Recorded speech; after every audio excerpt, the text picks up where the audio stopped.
Winter in the Middle Ages was not scenery. It was a suspended death sentence hanging over an entire village. When temperatures dropped to around minus 20 degrees Fahrenheit, the cold did not need strong winds or blizzards to kill. It only needed you to step wrong once. 1 foot sinking deep into white snow meant a portion of your energy was stolen. One more step, breathing tightened, the heart beat faster, and the warmth inside the body began to escape like smoke from a dying hearth. Many people did not die out in open fields, but right in front of their own homes, on paths they had walked hundreds of times before. Modern people believe their ancestors endured in helplessness. The truth is harsher and also more noble. They did not endure. They observed. They remembered. And they found ways to survive. In a world with no snowplows, no insulated boots, no cleared roads, snow became the most dangerous enemy because it drained human strength faster than hunger. But what few expect is that villagers of that time did not try to defeat the snow. They learned how to move with it. There was a technique so simple that no one wrote it down. No one gave it a name, yet it saved entire communities through the most brutal winters. It was not a weapon, not clothing, but an invisible road created solely to keep people warm enough to make it back home. God, do you want to know how that road worked? The most dangerous thing about medieval winter did not lie in the temperature itself, but in the way people were forced to move within it. Deep snow was nothing like solid ground. It did not support the body. It swallowed every step. Each time a foot sank in, muscles had to pull it free slowly. Balance was lost, and energy was consumed many times faster than normal. The human body was not made to move in such an environment. Especially when the stomach was empty, clothing was thin, and warmth had already been drained away during the night before. Villagers had no option to stay inside. Water had to be carried home every day. Firewood had to be dragged from the forest's edge. Livestock had to be checked. Children had to be brought from one house to another. The elderly needed care. Every time a door opened and someone stepped outside, it was a gamble with winter. Do not go, and you die slowly. Move the wrong way, and you die quickly. And many deaths happened in silence, unseen, with no one able to help in time. God, at first, they moved by instinct. Everyone chose the straight path. Everyone thought faster was better. But snow did not reward haste. It punished it. Strong people believed they could endure a few more steps, then collapsed from exhaustion. The weaker fell sooner. And what all those deaths had in common was distance. Not far, not dramatic. Just a few dozen meters between the hearth and the door. Across many winters, people began to recognize a cold truth. What killed them was not the depth of the snow, but the way they walked upon it. Every new step was a waste. Every untouched footprint was a debt of heat the body could not afford to repay.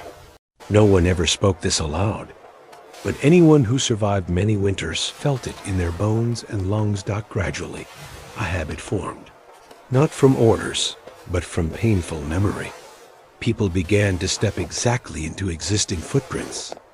Not for convenience, but because they sank less. The snow was compressed harder. Movement became more stable. Breathing slowed. The body retained its warmth just a little longer. That little margin, in minus 20 degrees Fahrenheit, was the line between making it home or being left behind in the snow. At first, this was only a personal choice. But winter did not allow individuality to last. One person stepping aside created a new footprint. The next person following it lost more energy. A small deviation spread into shared exhaustion. And when one person collapsed, the entire village lost a pair of hands, a source of labor, a unit of warmth within a fragile cycle of survival. No one needed to give orders. No laws were required. It was enough for people to witness the consequences. Villagers began to understand that preserving the path mattered more than speed, more than convenience, more than ego. Each footprint in the snow was no longer personal. It became common property, a collective memory pressed into the white ground dot. From that moment on, snow was no longer only an enemy. It became a place where survival knowledge was stored, and the road began to form. Not from stone, not from wood, but from the quiet discipline of people who understood that a single wrong step did not cost only one life, but this was only the beginning. When that path ceased to be a personal habit and became a system of survival, everything began to change in ways no one expected. At first, the road was nothing more than overlapping footprints. But winter did not allow things to remain random. As the cold tightened its grip, people realized that a single night of heavy snowfall could erase every old trace. And the next morning, if each person chose their own path again, the entire village would pay with strength drained from the very first steps. From that point on, a silent convention formed. The first person to go out did not walk fast. They walked with heavy steps, steady, pressing down hard, compacting the snow so those who followed would not sink. The path began to have memory. The tension did not disappear. It changed form. As the snow hardened, the path grew narrower. One slip could break the compressed surface, creating a weak point. The next person stepping there would lose balance, breathing would falter, and body heat would begin to leak away. So the village learned to move even more slowly. No passing, no breaking formation. No one walked alone. Children were told to place their feet exactly. The elderly were positioned in the middle. These rules were never written down, but anyone who broke them was punished by winter before the community ever needed to speak. Then another turning point emerged. The path no longer merely connected houses to the well or the forest's edge. It began to shape the rhythm of life itself. Work was scheduled around the hours when the snow was most stable. Trips outside were combined to reduce how often the surface was broken. Those who were not essential stayed inside. Firewood was dragged in calculated loads. Water was carried in quantities meant to last. Each journey saved a few minutes, a few breaths, a few degrees of body heat. These small savings accumulated in the difference between survival and collapse. The climax rose when outsiders appeared. Merchants, messengers, sometimes soldiers. They brought better boots, thicker coats, and a deadly confidence. They stepped off the packed path, believing it was a shortcut. Just a few steps. The snow swallowed them. The villagers did not run after them, not out of indifference, but because they knew that leaving the path meant placing the entire community in danger. The cold offered no second chances. Outsiders fell right before their eyes, at distances everyone believed were reachable. Yet no one dared to trade lives for Dot, and then the path proved its power in a way no one expected. When energy was preserved, the need for food decreased. When eating decreased, the number of trips outside dropped. When trips outside dropped, risk fell with them. Pregnant women made it through the winter. Small children survived. The elderly no longer collapsed along familiar routes. There were no loud victories. Only existence extended day by day, week by week, season by season. By this point, the path was no longer a technique. It was discipline. It forced each individual to sacrifice convenience in exchange for collective survival. And it was here that tension reached its true peak, not between humans and nature, but between ego and community. Anyone who chose to step off the path did not only risk their own life, but weakened the system that had kept the entire village alive. If you were living in that village, what would you choose when standing before the white snow? Walk fast by your own will, or walk slowly along the path that saved others? Share your thoughts in the comments. By this point, most people think the snow path technique was simply a clever invention. But that is only the surface. The real twist lies deeper, in a place history rarely mentions. The path did not save the villagers because it compressed snow better. It saved them because it forced people to change the way they thought about themselves. That no one owned that path.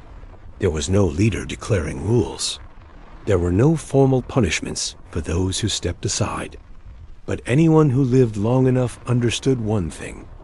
A single person placing ego above the collective was enough to fracture the entire survival system. Snow did not forgive individual mistakes, and winter did not judge right or wrong. It only responded to consequences. The path existed because of shared memory. Every footprint was a reminder that someone had passed, had kept their warmth, had made it back. When you stepped onto it, you were not relying only on your own experience, but on the experience of those who survived before you. The path was knowledge pressed into the ground, erased every spring, leaving behind only the memory carried by those who remained alive. This overturns modern thinking entirely. We are used to believing that survival is an individual matter, that whoever is stronger, faster, or better equipped will live. But in -20°F, individual strength is not enough. Good equipment is not enough. The only thing that truly makes a difference is collective discipline and silent obedience to limits that were paid for with blood and exhaustion. Looking back, the snow path technique was not a solution against nature. It was an agreement. The villagers accepted moving more slowly, more inconveniently, more constrained, in exchange for something more precious than anything else, the ability to make it home before dark. They did not defeat winter. They survived within it by refusing to force themselves to be the strongest, and instead becoming those who knew how to listen. Perhaps that is why this technique vanished from the books. It was not grand. It had no tools, no invention to celebrate. Only people who accepted that their lives were bound tightly to the footsteps of others. And in a world where everything vanished with the melting snow, it was precisely that invisible bond that kept them alive through the longest winters. When spring arrived, the snow path was the first thing to disappear. Sunlight softened the white surface, erasing every footprint that had once kept an entire village alive. There were no stone markers, no symbols. No one stood up to say that this path had held them to life. But those who survived remembered. They remembered in their bodies. They remembered by walking more slowly. They remembered by no longer believing that strength alone was enough. This story is not about snow. It is about the limits of human beings. In the modern world, we are taught to move fast, to push ahead, to separate from the crowd, to prove individual worth. But our ancestors survived by the opposite logic. They accepted moving slowly. They accepted constraint. They accepted placing collective safety above personal convenience. Not because they were weak, but because they understood that survival is not a race, but a long journey where mistakes are not allowed. Perhaps every era has its own winter, not always cold. Sometimes it is crisis, isolation, pressure that forces people to carry themselves alone. And in those moments, what saves us is not always technology or individual strength, but paths shaped by shared experience, by those who walked before us and fell so that we would not have to. The snow path of the medieval people reminds us that some solutions do not exist to be remembered, but to be practiced. They are not flashy, not impressive, but they are enough to carry human beings through one more cold night, then one more day. And sometimes, that alone is enough to allow hope to keep living.